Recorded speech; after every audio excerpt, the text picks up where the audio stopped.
Cando vostedes digan, Sí, podemos. No, vamos quitarle o volumen a isto antes, non? Teñamos esa precaución. Bueno, pois moi bo día. E, como sempre, pois, grazas por asistir a esta cita, a esta rolda de prensa, marcada por unha semana na que vivimos a maior aldraxe a Galicia dende fai moito tempo.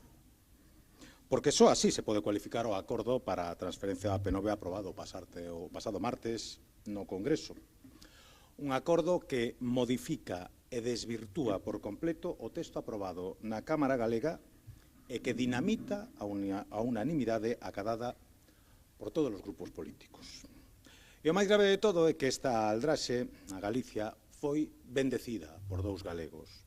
Pola señora Pontón, a líder nacionalista que traizoou a súa nación, e polo señor Besteiro, unha vez máis, o máis servil vasalo de Pedro Sánchez. E como rezo dito, unha imaxe vale máis que 1000 palabras. Permitan que lles amose o texto aprobado por unanimidade nesta Cámara. En vermello, o texto que foi eliminado polo acordo de PSOE-BNG. En azul, o texto que se mantén, o escasísimo texto que se mantén. Os galegos xulgarán se este é ou non é o acordo que saiu aprobado por unanimidade do Parlamento de Galicia. Esta é a aldraxe que antes mencionaba.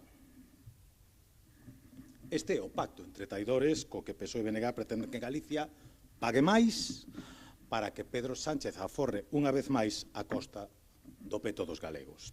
E como se pretende materializar? Pois mire, elimínanse as obrigas económicas do Estado, no caso de nulidade das prórrogas de concesión da Unión Europea. Non se prevé que o Estado asuma a supresión da aplicación do incremento de tarifa do 1% acumulativo anual. Desaparece a obriga do Estado de asumir as obras comprometidas en materia de infraestructuras. E por moito que miramos e volvamos a mirar, e créanme que o miramos, a proposta tampouco aparece a dotación a Galicia dos medios económicos necesarios para ampliar as bonificacións ás persoas usuarias recurrentes.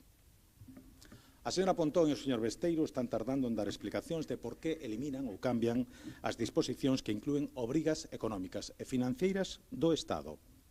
A señora Pontón e o señor Besteiro están tardando en pedir disculpas aos galegos e as galegas por reventar a unanimidade do Parlamento para compracer a Pedro Sánchez. A señora Pontón e o señor Besteiro están tardando en presentar a súa dimisión pola súa manifesta incapacidade para defender os intereses de Galicia. O único texto, repito, que recolle a vontade dos galegos é o aprobado por unanimidade no Parlamento de Galicia, porque nel se elimina a suba das peaxes durante 20 anos aprobada polo goberno Zapatero. Porque nel o goberno central faise cargo das obras de mellora necesarias e xa comprometidas. Porque nel se recollen máis bonificacións estatais para camións, viaxes nocturnas e familias numerosas. E porque nel tamén todas as consecuencias que fosen alleas a Galicia son asumidas polo goberno central. Que pasa coa nova proposta que nacionalistas e socialistas nos queren vender como a que mellor defende os intereses de Galicia? Pois que todas esas garantías desaparecen. Todas. Unha a unha. Canto vale a palabra da señora Pontón e do señor Besteiro que en función de se están en Galicia ou en Madrid votan unha cousa ou a contraria? Pois vale tanto como a presunta honradez do señor Pedro Sánchez. Nada. Unha vez máis, moi feros aquí e moi mansiños en Madrid.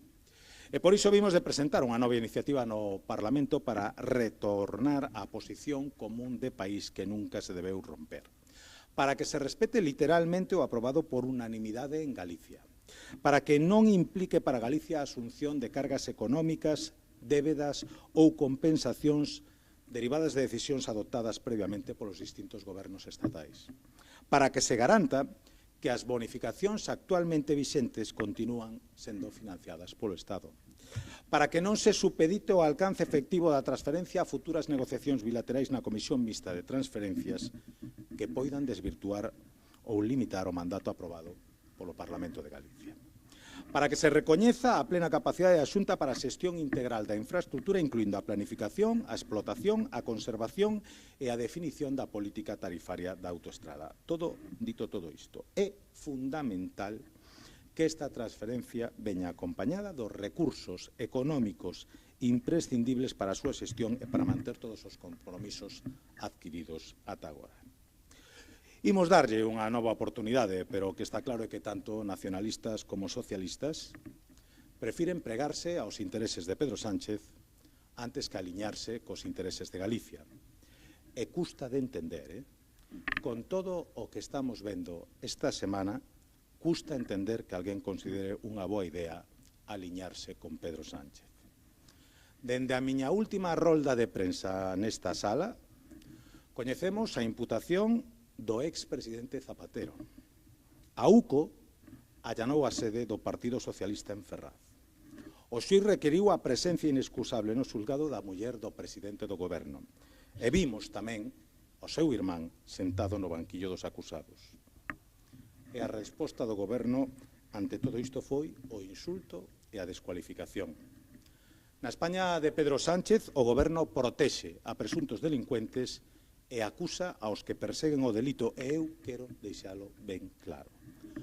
Non existe unha confabulación de xuíces, fiscais e policías para perseguir ao PSOE. O que existen son sólidos indicios de que o PSOE confabulou para perseguir a xuíces, fiscais e policías e boicotear así o seu traballo. Pedro Sánchez é o máximo responsable dun deterioro sen precedentes da calidade democrática no noso país. O máximo, pero non o único responsable. Produce bochorno escoitar aos socios de goberno eludindo as súas responsabilidades sen máis excusa que a de agardar a que se coñeza un presunto caso de financiación irregular. Como se a imputación polos presuntos delitos de organización criminal, plurais delitos de cofeito, revelación de segredos, inducción ao falso testimonio, acusación falsa, falsidade en documento mercantil, prevaricación, tráfico de influencias, delito contra as institucións do Estado, apropiación indebida e branqueo de capitais, que coñecimos tan só nos últimos 10 días, non fosen motivo abondo para dar voz aos cidadáns e que sexan eles os que decidan cal é o futuro goberno deste país. Hai tempo, moito tempo, que o vaso da paciencia dos españois está absolutamente desbordado e non fai falla ningunha razón adicional para devolverlle a voz e permitir que recuperen a decencia nas institucións do seu país. E falando de decencia, vanme permitir que antes de rematar pois felicite as Forzas Armadas, que mañá van a celebrar o seu día, e o van facer aquí, en Galicia. E eu quero felicitar moi especialmente aos máis de 8.000 homes e mulleres das 4 provincias galegas que están a prestar servicio no exército. Quero dicirles que Galicia está profundamente orgullosa da labor que desenvolven. Vense xa colaborando na extinción dos lumes no noso país, vense xa representando o mellor dos nosos valores nas múltiples misións de paz desenvoltas ao longo de todo o mundo, protexendo aos nosos pescadores de piratas e secuestradores, despregándose durante a pandemia para protexer do virus a poboación ou auxiliando, por exemplo, os afectados da terrible dana que sufriu Valencia.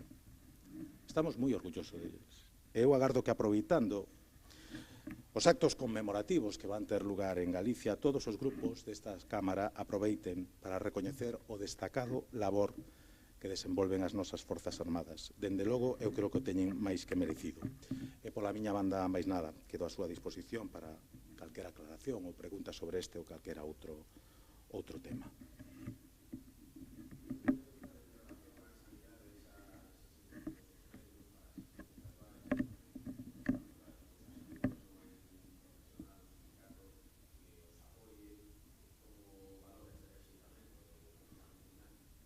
Pois é curioso que ningún sindicato teña manifestado esa cuestión durante todo o tempo que leva en vigor a mesma medida, de maneira absolutamente pacífica e sen causar ningún só problema, e ademais mutuamente acordada co Goberno de España. É unha polémica absolutamente inventada porque o único que persigue esa medida é acurtar todo o que ten que ver coa responsabilidade das administracións públicas para poder dar altas porque se alcanza a sanidade. Non creo que ningún goberno responsable deba perseguir outro obxectivo que o que os enfermos sanen o antes posible. O que me parecería francamente escandaloso é que alguén presumise do contrario. Por lo tanto, volvo a repetir, é un incentivo que busca simplemente acelerar o traballo da propia administración para garantir que canto antes as persoas poidan incorporarse en plenas facultades ao seu traballo.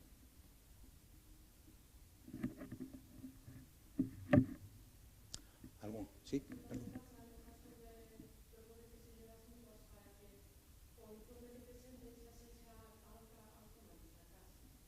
No, creo que se definiu perfectamente que é o que se está a facer.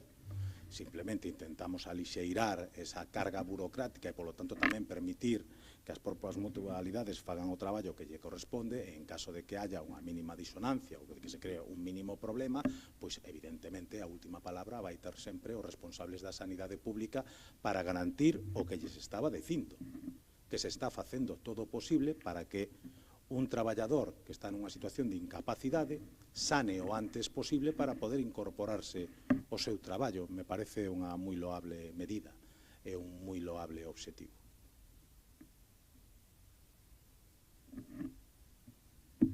Alguna outra cuestión? Non? Nada máis? Pois moitísimas gracias a todos e nos vemos nas vindeiras citas.